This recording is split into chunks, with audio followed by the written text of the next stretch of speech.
Boa noite, gente. A mais uma live. Dessa vez com uma convidada muito especial. Esperando as pessoas entrarem.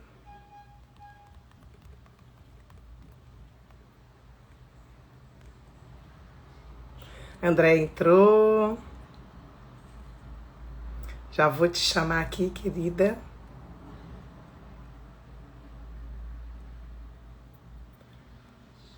Apertar aqui. Você tem que... Deixa eu ver. Você consegue aí me chamar para participar? Apareceu para você aquilo de participar?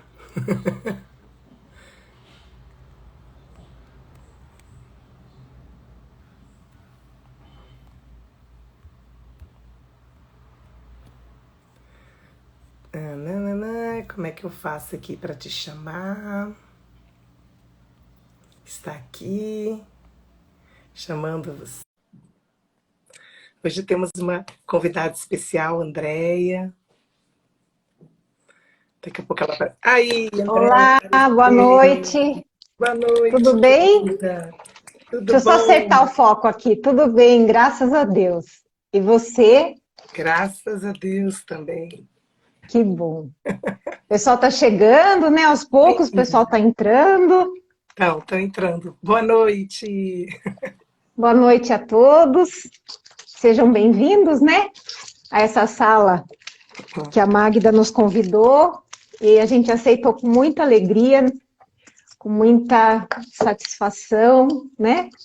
E sentindo esse convite como um convite muito honroso para a gente bater um papo aqui hoje à noite. E eu aqui me sinto honrada de você estar aqui comigo. Aceitou meu convite para a gente conversar, eu acredito,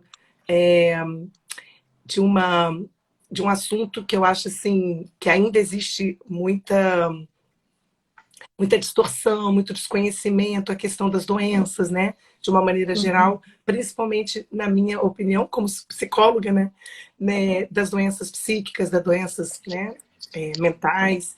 E acredito que a saúde mental é algo que a gente procura, né, favorecer para o outro, né, Andréia? Em todos os trabalhos, quando a gente trabalha com a saúde mental, e eu acho que as constelações elas contribuem de maneira ímpar, né? E acho que a sua contribuição, né? Eu sou aluna, né, do Instituto da Vera Bassoi, né? Já fiz outros cursos de constelação, mas comecei há um tempinho, estou aqui acompanhando, fazendo minha especialização com elas. Andréia é também sócia do Instituto e professora. E é uma honra assim, receber você, poder trocar sobre esse assunto específico, né? A constelação abarca muitos temas, é muito estudo, né? Muitos temas para a gente estudar, conhecer, conversar a respeito. Mas eu acho que hoje à noite a gente pode contribuir bastante. Convidei a Andréia aí para ela poder, num primeiro momento, contextualizar a gente em relação a todos vocês. Alguns de vocês podem conhecer as constelações, outros não. Eu acho importante a gente contextualizar no primeiro momento, né? E depois a gente vai partir, né, para coisas mais específicas das doenças, né, Andréia? Focando sempre esse objetivo de facilitar, de colaborar com a saúde, né? Com a saúde, que eu acho que isso é... E eu, como psicóloga, na minha formação, como gestalt terapeuta, que é a minha abordagem de base, a gente fala muito da saúde, né? O foco do atendimento é promoção da saúde, né? Favorecer isso para aquele cliente que está ali. E eu vejo as constelações também muito focada, né, nesse aspecto, né, com esse olhar, né? Então eu vou pedir para você se apresentar. Tem um monte de gente entrando aí. Boa noite para todo mundo. Um recadinho bom no início que eu sempre dou aí no final da live. Ela vai ficar gravada lá no canal do IGTV. E eu vou mandar esse vídeo para vocês também, para vocês poderem divulgar aí também, como vocês quiserem, André. Fique à vontade, tá? Tá ótimo. Então, mais uma vez, eu agradeço, né, esse convite, que me deixou muito feliz. Eu digo para a Magda sempre que só da gente olhar para o sorriso dela, parece que o dia já se ilumina, né? A marca registrada dela é esse sorriso acolhedor, sincero, né? E é dessa forma que a gente quer bater esse papo com vocês hoje. A Magda é uma estudante incansável. Eu acho que... E Bert Hellinger falava, né? Que aquele que se sente pronto não precisa mais estar na vida, né? Ele dizia assim, com aquela firmeza toda, né? Quem já se sente pronto pode morrer, né? Então, a gente sempre em busca do conhecimento. E nós sabemos que hoje, mesmo buscando conhecimento, nós já estamos desatualizados, né? Nossa. Então, a gente compartilha essa caminhada de estudos, e é um prazer ter você conosco, né, lá no Instituto, com tanta dedicação, né? E claro que o foco do nosso bate-papo hoje são as constelações aplicadas à saúde, mas eu não sou psicóloga, como base inicial, formação inicial, eu sou farmacêutica bioquímica, mestre em ciências médicas. E há 10 anos atrás eu conheci as constelações, já contei no outro encontro, aí numa outra live, que eu fui como cliente. E aí me encantei pela Vera Bassoi, a gente se encontrou ou reencontrou. Uhum. Estamos aí, eu estou com ela. Eu digo que eu sou aluna dela, ela é minha mentora, ela diz que é minha sócia. E assim a gente vai caminhando, né? Mas eu quero dizer que eu tenho um profundo respeito pela psicologia e por todos os colegas psicólogos. Porque a psicologia veio antes das constelações. E se nós trabalhamos com essa abordagem, que você bem disse ontem, né? Que a constelação é uma ajuda para a vida, e foi a última mensagem que o nosso mestre Bert Hellinger nos deixou na autobiografia dele. E aí muitos que não conhecem de constelação falam assim, mas como que a constelação pode ser uma ajuda para a vida e abordar todos os assuntos? Gente, tudo é vida. Tudo é vida, né? E a psicologia traz muito isso, né? Essa ajuda, essa acolhida. E acho, se você me permitir, bem rapidinho, eu gostaria de dizer que Bert, ele bebeu de muitas fontes para sistematizar as constelações. Sim. Então, ele não tirou da cartola como uma mágica, né? Então, ele visitou a psicanálise de Freud, a psicologia analítica de Jung, o psicodrama de Moreno, a análise transacional do Eric Berne, a escultura de família da Virginia Satir, né? Quem mais? Deixa eu ver se eu me lembro aqui.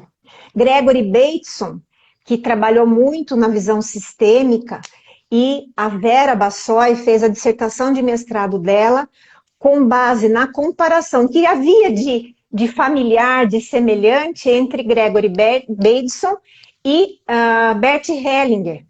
Então, quem tiver curiosidade pode acessar lá o nosso site, né?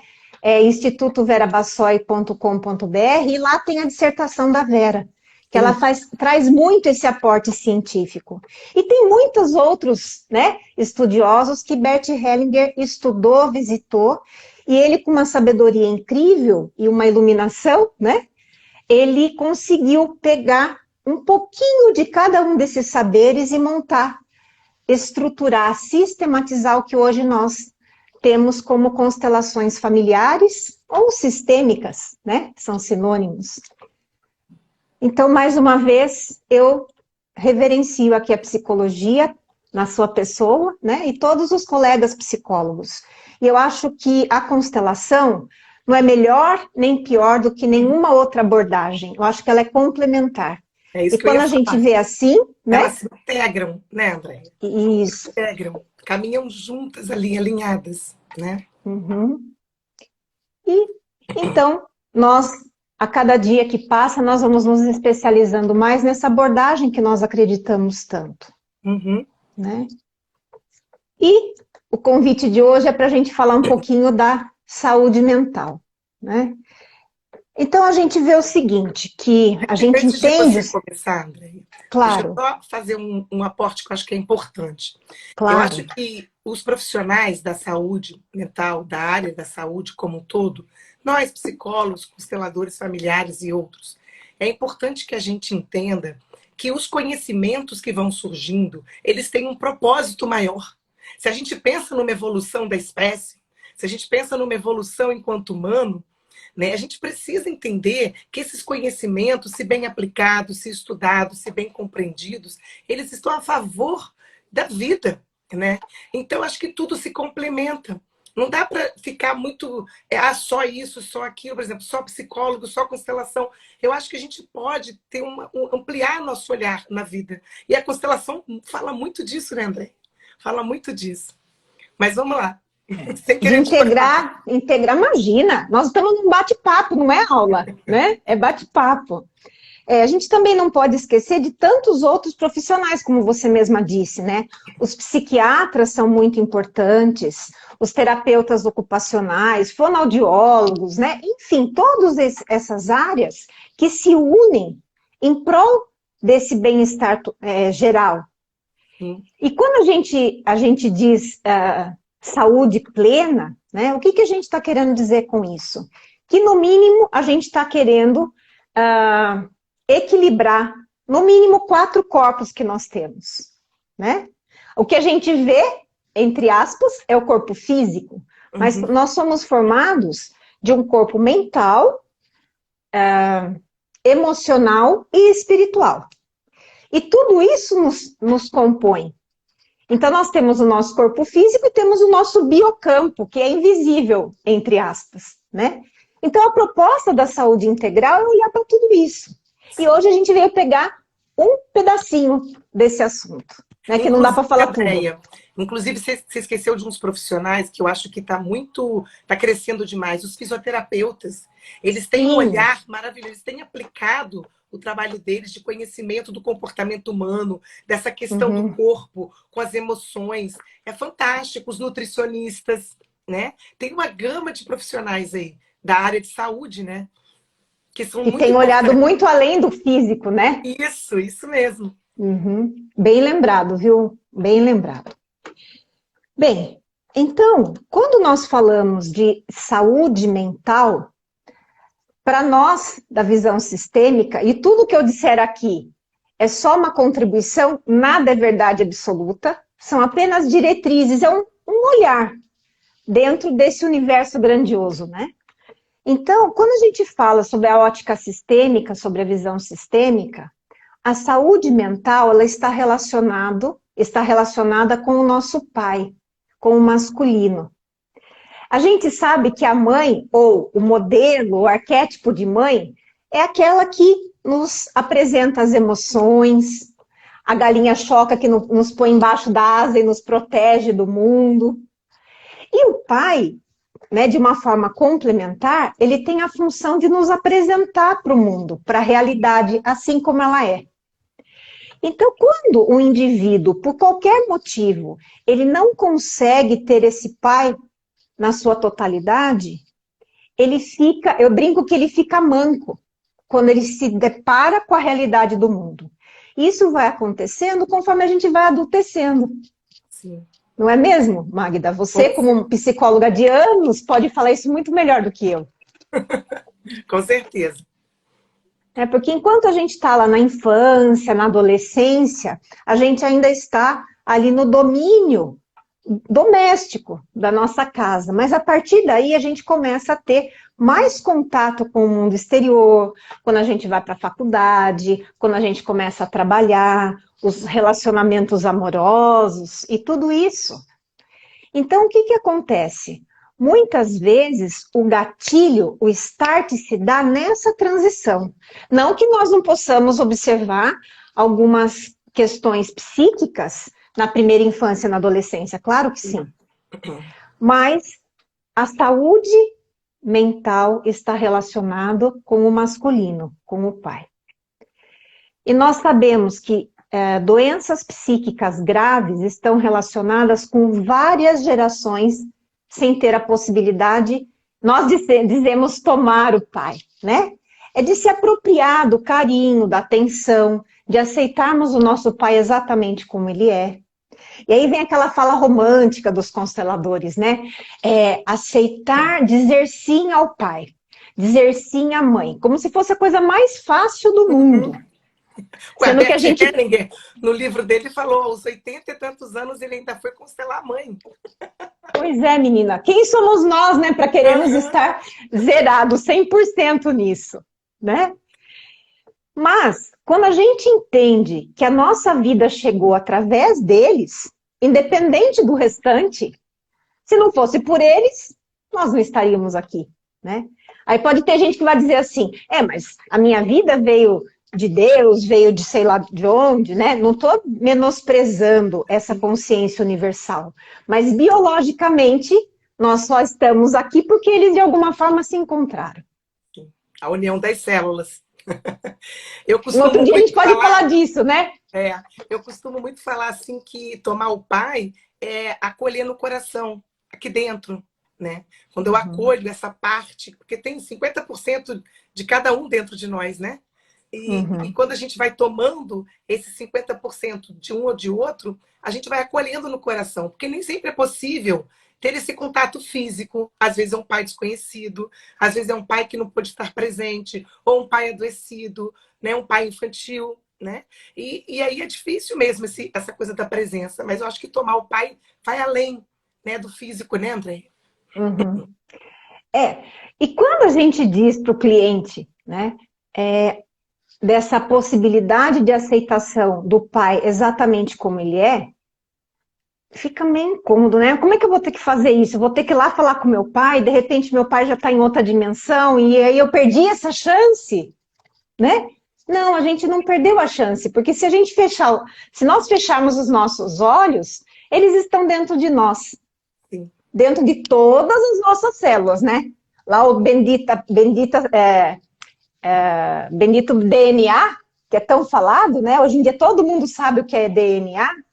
Ele traz, ele prova que eles estão juntos dentro de nós. Claro que a gente sabe de muitas outras coisas, mas para quem está começando agora nessa visão, nesse entendimento ou nessa curiosidade, se olhar para o DNA já vai entender, porque nós não estamos inventando. Né? E eu costumo dizer, você já me ouviu falar isso? Eu me atrevo a dizer que a célula é física, Sim. mas que existe uma aura, uma energia que permeia essa célula. E é essa energia das células todas somadas que formam o nosso biocampo, que é chamado de aura. Então, o nosso biocampo é formado pela energia de todas as nossas células. Isso é uma grande verdade. Né? E a gente vai se encantando quando a gente vai entendendo tudo isso. Então, nós podemos falar de... Eu não sei se alguém já fez alguma pergunta Não, sobre o ainda ninguém assunto. pergunta. Tá todo mundo São tímido ainda? tímidas, Oh, Até meu agora Deus. não vi nenhuma perguntinha. Gente, façam perguntas, que daí fica mais interessante, né, Magda? Sim, lógico. Participem. Porque daí a gente vai falar de assuntos que vocês têm mais interesse. O que eu gostaria de dizer, por exemplo, é que isso Bert Hellinger deixou muito claro, que no caso de uma esquizofrenia, né, num sistema familiar, claro, a gente olha para o indivíduo, o descendente que apresenta a esquizofrenia, mas a gente sabe que esse esquizofrênico está vinculado com fatos que aconteceram em gerações atrás, no mínimo 3, 4 gerações para trás, onde houve um crime, um assassinato dentro da própria família.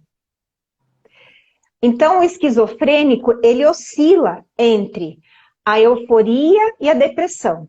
A euforia e a depressão. Quando ele está no movimento de euforia, ele está com a vinculação mais acentuada com, entre aspas, o algoz. E quando ele está num momento mais depressivo, ele está com uma vinculação mais acentuada com a vítima. E ambos são da sua família. Então ele fica dividido. Por isso que ele tem alucinações, Sim, ele fica completamente fora da inconstâncias. realidade. Né? É por isso. E uma coisa interessante da gente entender que alguns esquizofrênicos, né, alguns, né, comportamentos esquizofrênicos, quando tem o diagnóstico, às vezes eles se tornam agressivos. E essa agressão não é uma agressão de crime, né? Que as pessoas até têm medo, né? É uma agressão porque é uma inabilidade de lidar com a realidade. A gente não tem noção, gente, do que acontece na cabeça de esquizofrênico, que é exatamente isso aí que a Andrea está falando. Não é fácil, não. É difícil entender, até porque a gente não tá ali com essa percepção, né? Por isso que tem quando a gente consegue entender além, a gente atua de uma forma muito mais assertiva, né? Para poder compreender. Uhum. E como farmacêutica, né, como a minha formação inicial é muito técnica, eu sou farmacêutica, laboratorista e microbiologista. Então, imagina se a minha mente não é técnica, né? Então, quando eu né, comecei a estudar as constelações, eu comecei a tentar fazer um link, mas o que faz sentido o que justifica um esquizofrênico estabilizar quando ele toma uma medicação se isso é sistêmico? Uhum. Lá atrás eu comecei com esses questionamentos. Mas, depois de um tempo, eu compreendi que a consciência universal, ela se manifesta na nossa experiência, muitas vezes através do nosso corpo físico. E essa vinculação que ocorre por amor, é sempre por amor. Aí quem está chegando agora nessa visão sistêmica fala, nossa senhora, como que alguém vai se vincular por amor e desenvolver, por exemplo, uma esquizofrenia? É um amor inconsciente. Sim. Não é isso, Magda? Uhum. É um amor totalmente inconsciente. São os vínculos, né, afetivos inconscientes que a gente tem. E aí o que acontece? Quando nós temos uma reação à mudança do meio externo, do ambiente, a Vera fala muito chique, né? A ambiência. Quando há uma mudança no meio ambiente, isso desencadeia uma emoção. Uma emoção instintiva, que a gente não tem domínio sobre ela. Isso é natural. Nós trazemos a reação das emoções porque nós temos que nos adaptar ao ambiente, ao meio ambiente. E essas emoções, elas desencadeiam neurotransmissores, que são substâncias bioquímicas. E aí chegou no corpo, no danado corpo. E é por isso que quando um psiquiatra, né, entra com uma medicação, e paralelo a isso, você bem sabe, né, os colegas aqui que são psicólogos também sabem, acompanham uma psicoterapia, os resultados são muito significativos. Compreensão vai mais além, porque você não fica só preso à questão do efeito da medicação, mas trazer a compreensão de como esses processos do comportamento estão ali atuando e o que eu posso perceber isso de maneira diferente. Né? Começar a se tornar autorresponsável pela sua própria vida, pelo seu próprio processo. Quando você falou, a gente falou do vínculo, né, desse vínculo inconsciente, uma coisa que você fala, e a Vera também, mas eu ouço mais, assim, que eu acho que é uma explicação linda sobre as constelações e desse vínculo inconsciente, por exemplo, em relação às doenças, é que ela está a serviço da vida. É uma grande, como você diz, André, é uma grande carta de amor para a família, para buscar essa harmonia. Porque olha só como a Andrea está falando da esquizofrenia, que são gerações e gerações, né, lá atrás, com casos, inclusive, de assassinatos, que vão gerar toda essa desconexão com a realidade. Então, ele está a serviço da harmonia desse sistema familiar. Quando a gente começa a compreender as doenças sobre esse viés, fica muito assim, na minha opinião, né? Fica até muito mais fácil de trabalhar, de levar essa consciência. Porque as pessoas acham, né, pelo menos o que eu percebo, que é como se fosse uma coisa física. Eu tenho depressão, eu tenho pânico, eu tenho esquizofrenia. É como se fosse uma coisa que jamais, que fosse uma coisa errada, né? Até porque antigamente, hoje em dia ainda se percebe, né, como que as pessoas também são colocadas à margem, né? A gente vê isso muito nas constelações, são excluídos, né? As doenças mentais, há muita exclusão, até pela própria história da doença mental. Então, quando a gente tem essa compreensão, a gente consegue colaborar com uma mudança, com mudanças e transformações super assertivas, né? Que realmente elas acontecem, né? Você consegue perceber isso de fato, né? É muito verdade isso. E eu sempre digo, parece piegas, parece uma frase pronta minha, né? Mas eu digo, pessoal, minha fala parece piegas, mas eu de verdade acredito que os sintomas e as doenças são grandes cartas de amor. E quando se trata de uma questão psíquica, esse indivíduo, ele está a serviço, não de alguns, mas de muitos do sistema familiar. E quando um apresenta uma patologia psíquica grave, ele está se colocando a serviço para que os outros possam ser ou estar ditos normais. E a gente vê muito isso na drogadição, Sim. nos vícios. Tem a nossa amiga Magda, né, lá de Maringá, que é psicóloga, o nosso amigo Júlio, lá de Porto Alegre, que é psiquiatra, a Maria da Graça também, médica lá de Porto Alegre, e a gente tem discutido muito sobre isso, porque principalmente a Magda, como ela é psicóloga responsável Eu por não, uma hein, gente, é casa... outra Magda. É outra Magda, é a Magda de Maringá, que é nossa amiga também lá do Instituto, né? Ela é psicóloga, Magda e psicóloga, e ela trabalha há mais de 10 anos numa casa que auxilia no restabelecimento dos adictos. E ela conta que quando um interno lá, eles ficam meses internados, 9 meses nessa casa. Então, existe todo um programa, um protocolo de acompanhamento, né? E o que acontece? Em um determinado momento da evolução do tratamento, esse indivíduo, esse paciente, pode aos poucos ir retornando para a família. E há um movimento muito interessante que quando ele começa a melhorar, existe um movimento inconsciente de boicote coletivo. Então, outro dia ela estava contando que um paciente lá, um interno, foi para a família no final de semana e uma das questões dele era de alcoolismo. Chegou lá, a família deu uma festa, regada De bebida. de bebida. É inconsciente, porque se ele deixa de estar a serviço, provavelmente algum outro familiar terá que entrar nesse lugar. Haja constelação, né, Andréia? Haja constelação. Bom, mas vamos falar de um assunto que Deixa acho eu que te... interessa todo. Pode me É, falar. são assim algumas perguntas. Alguma pessoa quer falar que que gostaria que você falasse sobre depressão. É Tem isso uma que eu ia falar pergunta, agora. tem uma pergunta que falando sobre a fibromialgia, uma doença de ponto de vista sistêmico, físico ou psíquico. É físico, não é, Andréia? É É físico. físico. Depois, uma outra pessoa, quando você fala da depressão, falar do autismo, se tem relação com o pai, é uma outra pergunta, tá? A pergunta dos movimentos do boneco, vamos deixar para outra live, ou a pessoa vai buscar a supervisão com vocês, ou fazer o curso. Desculpa, querido. A bipolaridade, que foi aqui que foi colocado, e também pessoas com toque, limpeza, se inclui nas doenças psíquicas, sim, inclui. Mas deixa a André começar pela depressão, que é algo, né, bastante. A depressão, eu vou tentar responder tudo se der tempo, tá, gente? A depressão, ela traz para nós, ela mostra para nós a dor desse vivente, desse descendente, e a vinculação com alguém muito importante do sistema que faz falta.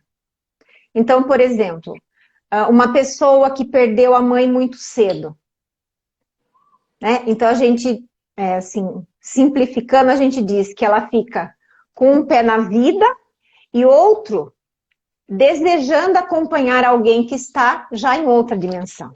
Isso às vezes choca, né? Como é que alguém está com um pé na vida e outro na morte? Não é que você quer morrer conscientemente, não. É que alguém muito importante para você está fazendo falta. Então, talvez eu queira acompanhar essa pessoa. E também, aí, Andréia, pode ser que eu esteja identificada com a dor do meu pai ou da minha mãe ou da minha avó, de outra geração, não necessariamente minha, né?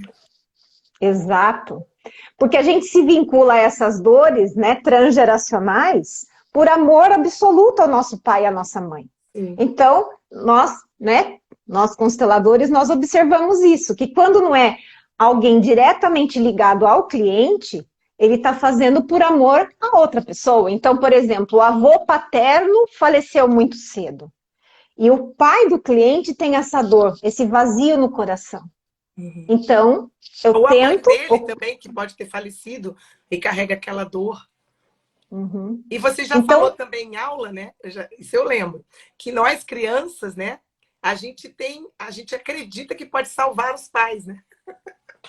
a gente tem aquele pensamento mágico. Bert, ele dizia assim, ó, pensamento arrogante, Uhum. prepotente, que é mesmo, a criança ela é, Sim, porque ela acredita piamente, né? A criança, se você disser para ela assim, eu vou morrer de rir, ela é capaz de achar que você vai morrer, mas é uma sim. metáfora, é um Uhum. símbolo, né? O E pensamento da mesma concreto não alcança ainda o não abstrato. alcança. E a nossa criança interior, né, nós lá na nossa primeira infância, a gente acredita que pode, tem esse poder.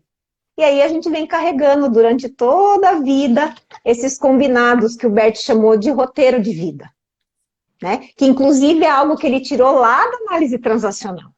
Sim. Então, a depressão é isso, é um vínculo com alguém que faz muita falta no sistema. É claro que a gente está dando aqui uma pincelada. A gente Sim. poderia ficar a noite inteira, um dia inteiro falando só sobre depressão. Nossa Mas Senhora. a constelação ela auxilia muito nos casos de depressão. Muito. Qual é a outra pergunta? Porque traz uma compreensão da onde que vem essa dor, da dificuldade de viver a tristeza, da dor da Uhum, perda. Porque a pessoa fica ali, né, vinculada à dor, ela entra no sofrimento, mas às vezes não é nem dela, é uma coisa que está ali gerações para trás. E quando a constelação revela isso, faz sentido a pessoa estar ali querendo ver, né, ela começa a olhar para a vida diferente e olhar para a vida dela, né, André? Isso é que é uhum. importante, né?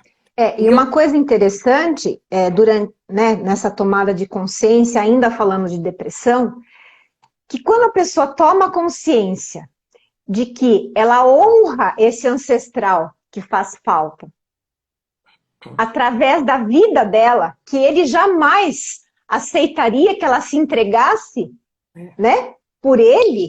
Uau! Então quer dizer que eu posso usufruir da minha vida? E isso vai honrar esse ancestral? Então isso dá uma força porque muda a para forma de ver, né? Muda a forma de isso. entender, de sentir, de Uhum, perceber. E aí, quando você ressignifica, você dá um novo significado, o comportamento muda. Não tem como, né? uhum, Não tem como. é isso, com certeza. Porque o depressivo, ele se sente muito incapaz de fazer alguma coisa, né? E o entorno, gente, não é muito favorecedor. Geralmente as famílias, as pessoas, às vezes até alguns profissionais, lamentavelmente, ficam fomentando aquilo. E toma-se 1000 remédios, né, André? São 1000 remédios, a pessoa fica até incapaz de conseguir ter consciência para se trabalhar, né? É bem forte isso, é muito forte, né? E Uhum. assustador por um lado. É, é verdade. Antes da gente falar sobre o outro assunto, eu acho que meu coração ficou assim, é, falando da Lilian, que perguntou sobre a fibromialgia. Dá uma palhinha para ela, porque é uma Vou dar doença sim. física. Na verdade, quando eu concordei com vocês que a fibromialgia é uma doença física, eu concordei, mas depois eu falei, não é 100%, né? Porque, na Sim, verdade, a fibromialgia é uma doença psicossomática, que sim. tem tudo a ver com o nosso emocional. Só que, pela ótica da constelação, da visão sistêmica, a fibromialgia, vulgarmente, é a dor que anda, né? Ela anda pelo corpo. E essa dor é a lealdade a muitos excluídos. E cada dor representa um excluído do sistema familiar. Então, esse descendente que apresenta fibromialgia, ele está a serviço. E ele também, né, quando criança, fez uma promessa: eu vou trazer todos vocês de volta. Só que como ele não conseguiu, porque está no inconsciente, aí a dor fica passeando pelo corpo.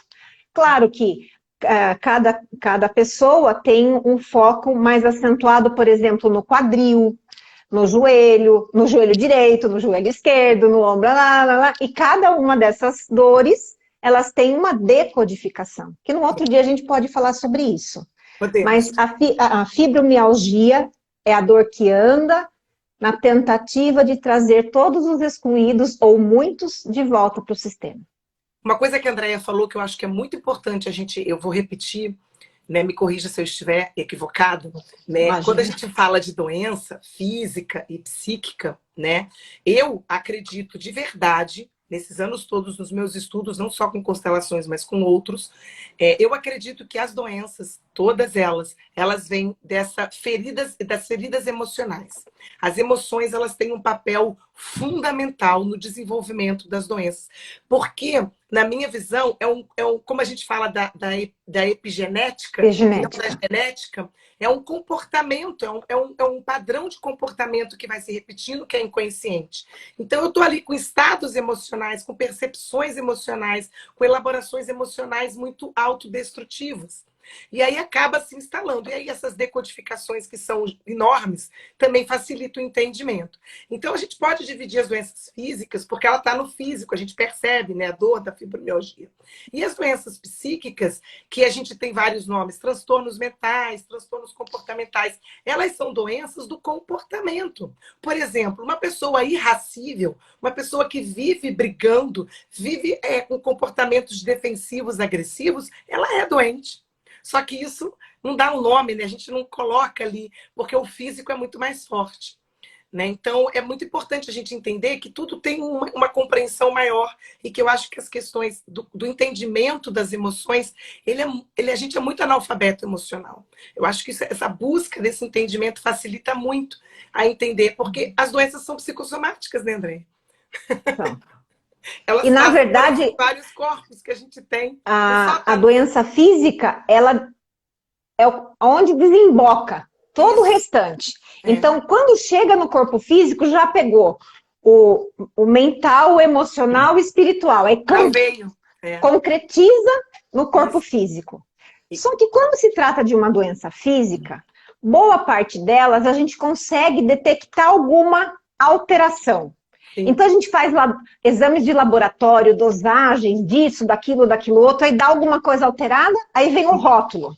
Você tem tal coisa. Não, você está com tal coisa. Não é que você tem, você não nasceu com isso. Uhum. Né? Então você está com tal coisa, mas por quê? O que está por trás disso? Né? Não vou abrir para as doenças físicas, senão a gente já envereda para outro assunto.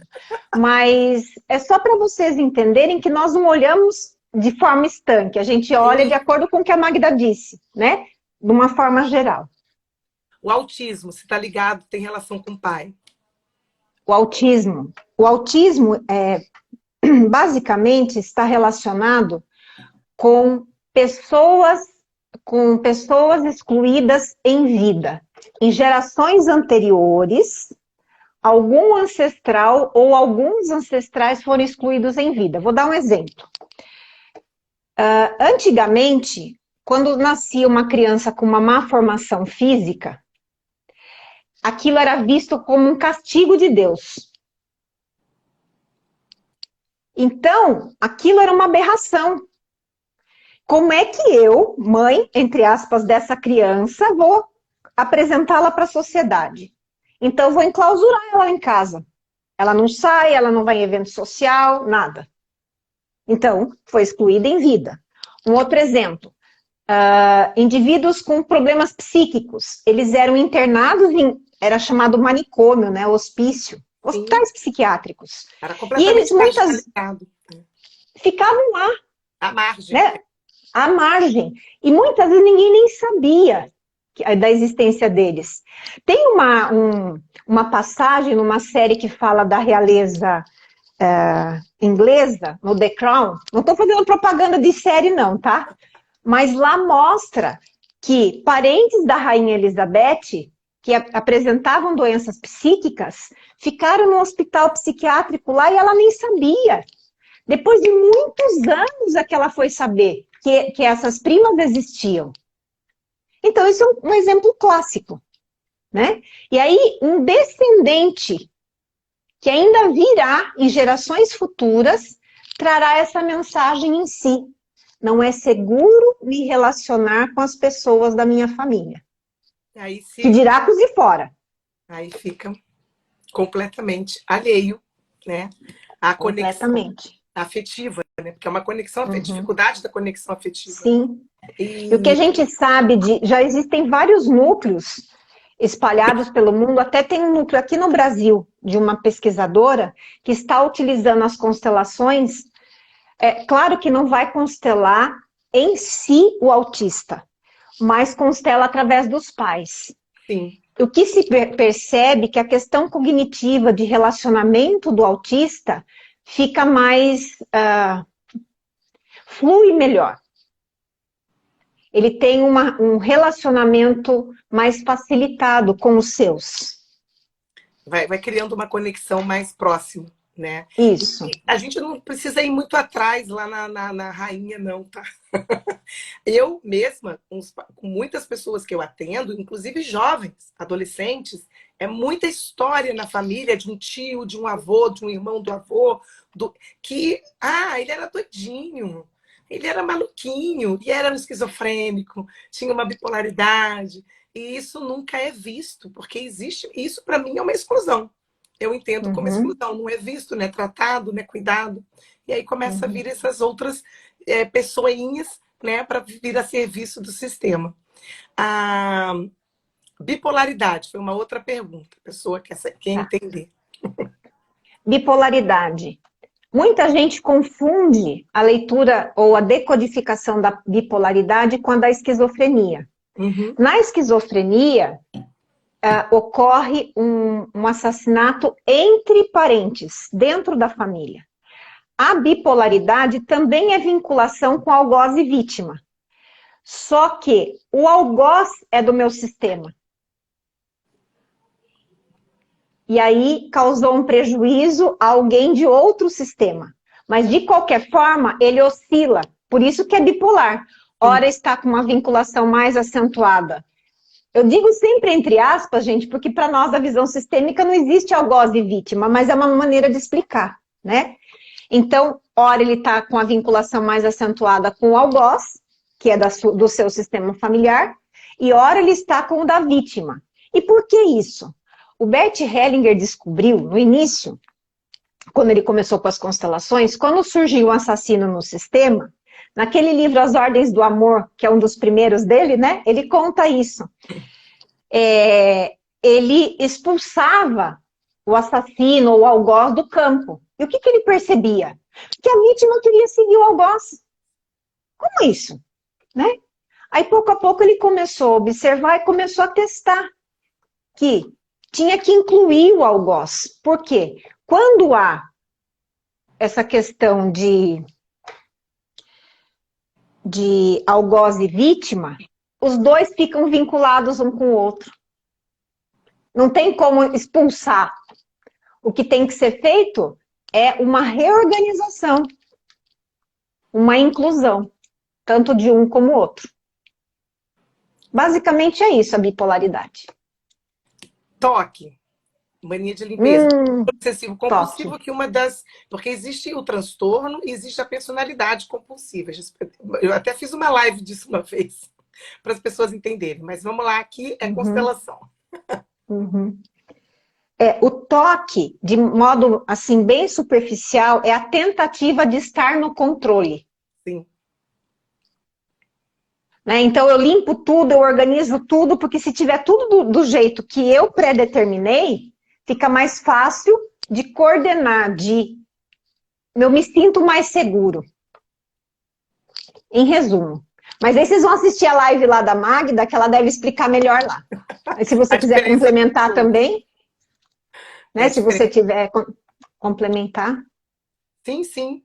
É interessante a gente entender que um transtorno, ele vem com uma doença, mas tem pessoas que têm uma personalidade mais compulsiva, que vem das compulsões, e elas vão andando. Né? Então, às vezes, eu vejo as pessoas elas darem nomes e criarem rótulos e colocar tudo no mesmo saco. E a gente tem que ter um cuidado muito grande, mas acho que isso tem também da falta de informação, né? Porque fica tudo muito no senso comum, Todo mundo fala que é bipolar, eu sou bipolar, e começa a rir, eu olho e falo, gente, não diz uma coisa dessa. É de uma gravidade, a pessoa não tem noção daquilo que ela está falando. Né? Eu Uhum. tenho toque, brinca. Gente, é muito sério. Tem até um filme que eu esqueci o nome, que é até engraçado, mas é bem interessante da gente entender. Né? Todo mundo vai para consulta com o mesmo psiquiatra lá, e cada um tem um transtorno obsessivo, né? Cada um tem um específico. E no final das contas, vou dar um spoiler do filme, o que ficava ali coisando todo mundo, que já estava lá no início, era o próprio psiquiatra. É bem interessante até para entender a dificuldade que é da pessoa, né? A Isis, ela falou assim, e a constelação mostra de forma direta e concisa. Foi uma contribuição que ela trouxe. E tem uma Uhum. pergunta aqui. Por que numa família com várias pessoas só acomete um? Primeiro que não dá para a gente afirmar que só comete um, né? Pois Às é. vezes a gente tem consciência daquele um nessa geração, mas pode ser que já tenha ocorrido antes e nós não saibamos. Mas por que que nessa geração, por exemplo, só um apresentou o autismo, ou só um apresentou a esquizofrenia ou o vício? Porque esse indivíduo tem uma alma grandiosa, amorosa, para além dele. E ele se dispôs, inconscientemente, se colocou a serviço desse sistema familiar. E eu vou pegar um gancho nessa fala, ou nessa pergunta, para falar um pouquinho sobre a síndrome de Down. Sim, eu ia te fazer essa pergunta aqui. Eu não encontrei ainda literatura sobre isso, mas o que eu tenho percebido e conversado com os colegas, porque com essa questão do curso dos bonecos, né, na técnica da Vera Bassoi, a gente viajou muito por muitos lugares e conhecemos muitos consteladores. E o que a gente percebe é que o indivíduo que traz a síndrome de Down, eu brinco que ele é um coração gigante com duas perninhas, dois bracinhos e uma cabecinha. Porque ele vem com o compromisso de resgatar o fluxo do amor nesse sistema. Então, quando entra o representante de um autista no campo, contamina de forma, claro, positiva todos que estão presentes. Emociona, você sente o amor no ar. É muito então, bom. Em resumo, o descendente, né, ou o indivíduo que traz consigo essa questão da síndrome de Down, ele vem com esse propósito. E eles são normalmente muito amorosos, né? Sim, demais da conta. Nossa. Tem a Raquel que está dando uma contribuição falando que um dos Kennedy tinha uma filha que tinha deficiência mental. A Isis disse que tem um documentário muito interessante sobre a exclusão, que é o Forget Me Not, sobre síndrome de Down, né? Ah, vou assistir. Uma pergunta, uma tia de pessoa autista pode constelar por ela? O ideal é que os pais constelem, né? Os pais. Nós já tivemos caso lá no Instituto, onde os pais já eram falecidos e a irmã mais velha constelou pelos irmãos. Pelo irmão. Por que a gente está falando isso? Porque, assim, na constelação, normalmente vai abrir ou o lado do pai ou o lado da mãe. Uma tia vai constelar primeiro, né? Até que ponto é saudável que essa tia entre nesse viés? Se responsabilize por isso, né? Exato. Por outro lado, ela faz parte só de um lado do sistema. Sim. Então, se uma tia chegar com esse pedido, eu vou pensar muito e refletir junto com ela. Não sei se eu faria. Ela querer se responsabilizar por tudo isso. Será Exato. que o pai e a mãe não podem, né? Não pode ir lá trazer um pouco mais de consciência para eles, né? E será que os pais permitem isso? Pois é. Né? Será que eles aceitam? E aí a gente entra na questão das ordens da ajuda. Sim, sim. Né? Nós precisamos estar no nosso lugar. Sim. E a gente facilita, ajuda ela a olhar para isso também, né? Colabora. Isso, sem nenhum julgamento a ela. Nesse sistema, né? Uhum. Tem uma pessoa aqui perguntando se puder indicar o nome dessa consteladora que lida com autismo, agradeço. Eu vou buscar, vou procurar, porque na verdade eu tive contato com essa informação num curso que eu fiz de saúde. Eu vou procurar, daí a gente dá tenta de alguma forma passar para a colega, tá bom? E aqui tem assim, tem alguém que quer que você fale sobre reumatismo, mas também Puxa, tem alguém que quer que fale sobre síndrome de pânico, que eu acho que está mais ligado à nossa questão uhum. aqui. Vê o que você Tá. consegue. Vamos falar da síndrome do pânico, né? E daí, se sobrar um tempinho, a gente fala sobre Sim, reumatismo. Só sim. uma palhinha, para não deixar, como dizem os jovenzinhos, né? Deixar no vácuo. O reumatismo é uma doença autoimune. O que é uma doença autoimune? O corpo cria anticorpos contra ele mesmo. Sim. O que é que o corpo dessa pessoa está criando anticorpos contra ele mesmo? Tá? Então, eu vou deixar só essa perguntinha aí ou essa reflexão. Agora, é o que mesmo que você falou? Síndrome de Síndrome pânico. do pânico. Sim. O que eu tenho visto nas constelações né, dos clientes que trazem essa questão da síndrome do pânico é a vinculação com algum ancestral que teve um...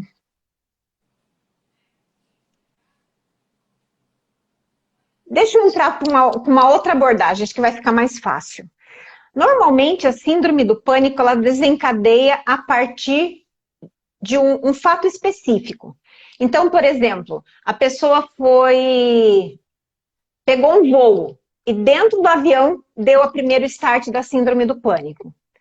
Estava num show. Já atendi um cliente que aconteceu isso. Estava num show que ele sonhava estar lá de um artista internacional, um lugar bombando e tal.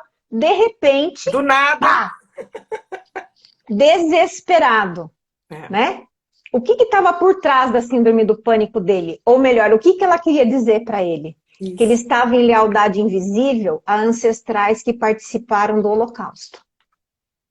Então, era um lugar com muita gente aglomerada, né? A caminho da morte. Então, normalmente a síndrome do pânico é uma vinculação com alguém que esteve numa situação extrema. Extrema, né? Extrema. Podem ser vários fatores, não tem um fator específico, tá?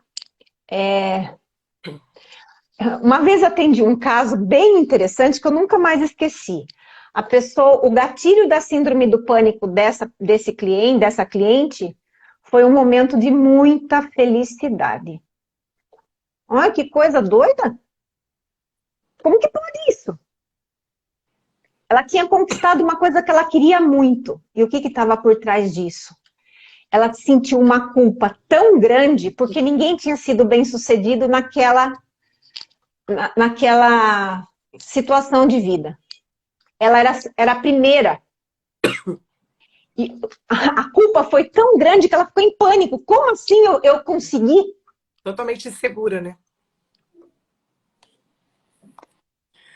Gente, é muita coisa para a gente estudar e aprender. E entender, né? Uhum. Aqui tem uma pessoa falando sobre a psoríase na visão sistêmica. O nome do filme é Toque. Muito obrigada, Ana. Outra pessoa também quer saber da psoríase. Se quiser falar sobre a psoríase. Tá, antes da gente falar da psoríase, eu gostaria de pedir permissão para você para a gente falar um pouquinho mais sobre os vícios. Nossa, muito. Tá? Daí, se sobrar um tempinho, eu falo da psoríase. Porque a psoríase também não dá para falar toque de caixa. Tá Pois é. bom? Bom, com relação aos vícios, há poucos meses atrás, a Vera e eu fizemos um curso com a Karina Malpica, que é uma mexicana. Ela é sobrinha do Alfonso, lá do CUDEC do México, da Faculdade do México, que trabalha com a visão sistêmica, né? A Angélica, a esposa dele, que implantou a pedagogia sistêmica, enfim. E ela estuda muito a questão da cannabis, da maconha, vulgarmente falando, mas eu digo cannabis porque ela estuda as propriedades terapêuticas. E foi muito interessante, porque as únicas brasileiras que estavam no curso éramos nós duas, Vera e eu. E o restante vem de países que têm uma proximidade maior com as ervas, com o uso de ervas, porque são países onde a cultura indígena é muito mais presente do que aqui para nós, apesar de nós termos os antepassados indígenas. E ela falou que, por exemplo, os adictos à maconha, normalmente eles desenvolvem esse vício porque eles se sentem mediadores entre o pai e a mãe. O que isso tem a ver? Né? De onde ela tirou isso? Aí ela começou a explicar que a cannabis, ela tem a erva masculina e a erva feminina. Opa, desculpa. A erva masculina e a erva feminina. A masculina representa o pai e a feminina representa a mãe. Uau, né? A cocaína, por exemplo. Normalmente, o usuário de cocaína traz em si um compromisso de defender a mãe à agressividade do pai. E a agressividade do pai é uma agressividade velada, muitas vezes. Que não é divulgada, ninguém sabe que há esse perfil. Mas a alma da pessoa sabe. Sim, a alma sabe tudo. A alma sabe tudo. O alcoolismo, né, é a tentativa de se anestesiar perante a realidade da vida. O tabaco é uma companhia. Então, me sinto muito só no mundo. E onde eu for, ele vai comigo. E ele é, entre aspas, uma droga lícita. Sim. Então, eu posso usar onde eu quiser. Infelizmente, né? Tem muita droga lícita, né? E aí eu faço uma pergunta. Qual que é a diferença, será, que tem entre veneno e remédio? Pois é, né? O que é veneno ou o que é droga, no sentido pejorativo da palavra, e o que é remédio? Né? A diferença é a frequência do uso. É o uso. E a questão forma, da... Né, de usar a também. Forma, a questão da frequência, da dose e da questão custo-benefício. Sim. Mas no final das contas, tudo é droga. Tudo é droga. A gente está aqui há 3 minutinhos de 21 horas, né? Uhum. A gente pode continuar um pouquinho para ver se vai cair, mas se cair, já sabe que caiu. Uhum. Tem uma pergunta que eu acho que é muito que eu gostaria que você esclarecesse, tá? Que a pessoa está perguntando se a constelação pode diagnosticar doença. Diagnosticar, não. Lógico que não, né, gente? Lógico que não. Diagnosticar, não. A constelação, como uma abordagem, ela se presta a trazer ao consciente do indivíduo, do cliente, aquilo que está no inconsciente dele e no inconsciente coletivo da família. É isso aí. Então a pessoa, né, não tem como, eu vim aqui fazer um check-up, um scanner, não, eu vou dizer para você o que você tem, não é assim que funciona. Não tem. E uma outra dúvida aqui também, que é bem interessante, né? Que ele ouviu dizer que a consteladora, né, disse que que a constelação tem interferência espiritual, se essa afirmação é correta. Ele ouviu de uma consteladora. Tá, é difícil a gente responder essa pergunta, porque eu não sei em que contexto essa consteladora falou isso, né? Desde o começo eu estou dizendo que um dos corpos que nós temos é o corpo espiritual. Sim. Que é o energético. Então, eu acho que eu vou deixar em aberto isso. Uhum. Mas que... Deixa eu só fechar esse pensamento, Magda. A constelação não tem nada a ver com religião. Nada. Absolutamente nada. Mas ela tem muito de espiritualidade. Por quê? Vou explicar por quê. Porque na constelação, nós abordamos a consciência do indivíduo, a consciência do grupo e a consciência universal. E nessa consciência universal que cada um dá um nome. Energia do cosmos, Deus, arquiteto do universo, sei lá, não importa o nome. É isso aí. Tá? Então, eu acho que eu deixo essa respostinha aí.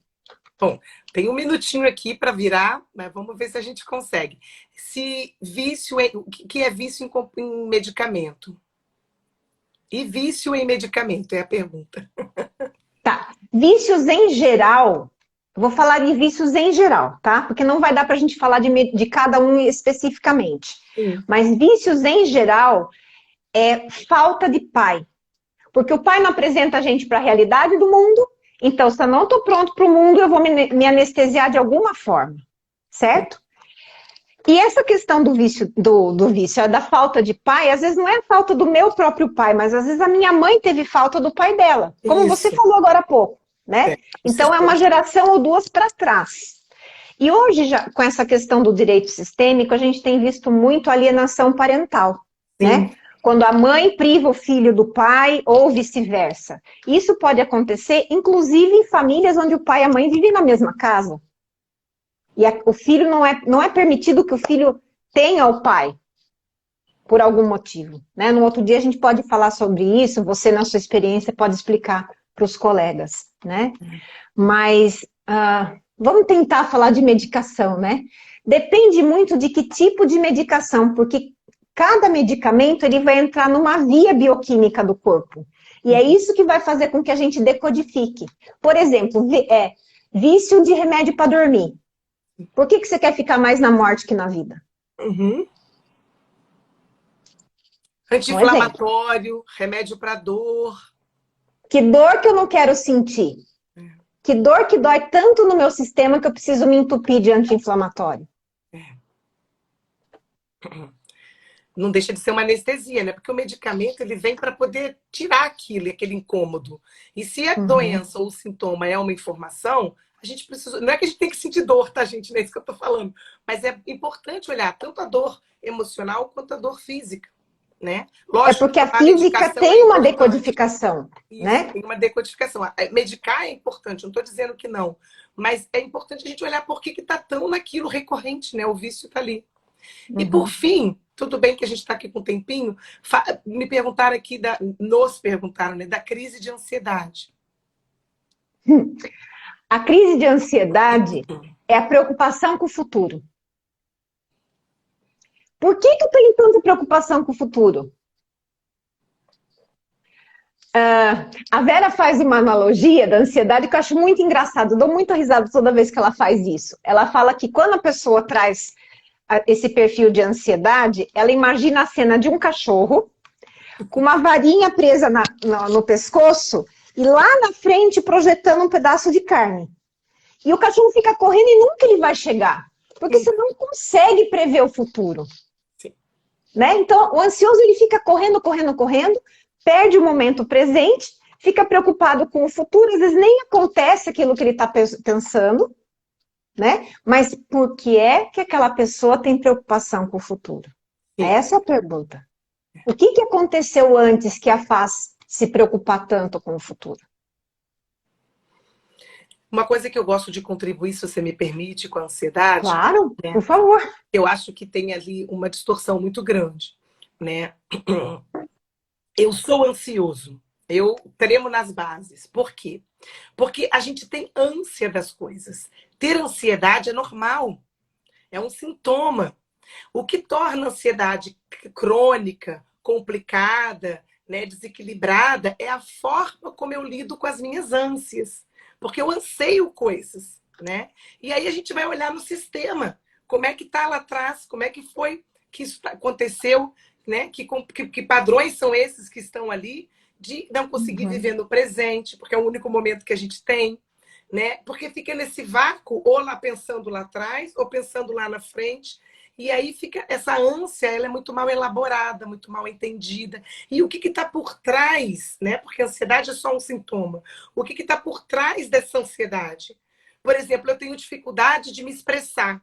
Então eu vou viver ansiosa, porque eu tenho que tratar a minha dificuldade de me expressar, por exemplo, né? Sou tímida demais, então são exemplos, né? E as pessoas colocam a ansiedade como uma doença, né, generalizam e dizem que elas são, como se carregasse isso a vida inteira. E isso acho que é muito perigoso. Quando a gente começa a entender as coisas de uma forma que não é tão... como é que se foi assim... tão senso comum, né? É complicado, né? Gente, Na verdade, os diagnósticos, de modo geral, são rótulos que condenam muitas vezes. condena. Independente, né? Se eu comprar aquilo como uma verdade, eu tenho câncer. Isso. Meu, você não tem câncer. Você está com câncer e esse câncer tem um significado. Porque, Andréia, na minha opinião, na minha experiência, a dificuldade da gente se autorresponsabilizar dos sintomas e dos desenvolvimentos, dos desequilíbrios que a gente fica entre a vida e a morte, né? Quando a gente olha sistemicamente, que a gente adoece por uma incapacidade de ser a gente mesmo. Né? Ser a gente mesmo é a coisa mais segura que pode ser, só que a gente não aprende isso desde pequenininho.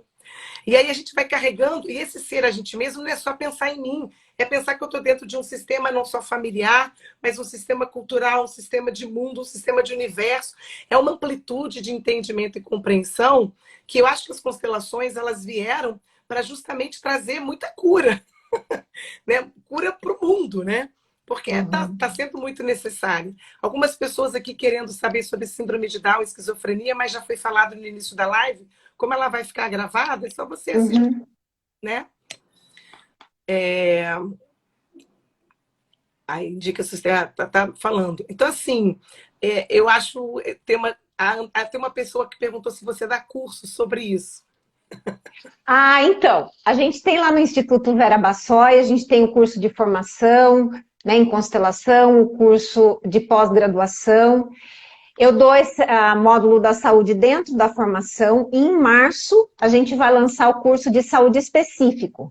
E aí a gente vai falar sobre todos os perfis, desde a concepção, do nascimento até a nossa passagem. Tudo. Entrem no site do Instituto Vera Bassoi e fiquem atentos às divulgações. Isso mesmo. E vai ser um prazer receber todos vocês lá. E assim, eu acho que esses outros temas, outras doenças que foram faladas aqui, né, de psoríase, né, de menopausa, acho que isso a gente pode deixar para um outro momento, né, André? Isso, a gente pode fazer um outro bate-papo e falar dessas doenças. A gente guarda, né? E a gente fala sobre isso, sobre as doenças psicossomáticas, autoimunes. Sim, fala esse entendimento maior, né, das doenças como um todo. Gente, eu aqui só tenho a agradecer a querida Andréia, né? Mora no meu coração, não só a Andréia, mas a Vera também.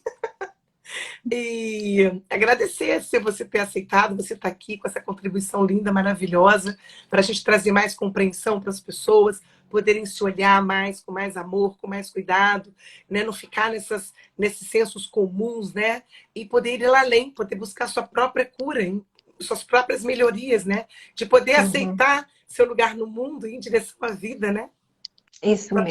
Eu que agradeço muito, muito, muito. Foi um prazer, como eu imaginava que seria, né? Agradecer a todos que estiveram conosco até agora, né?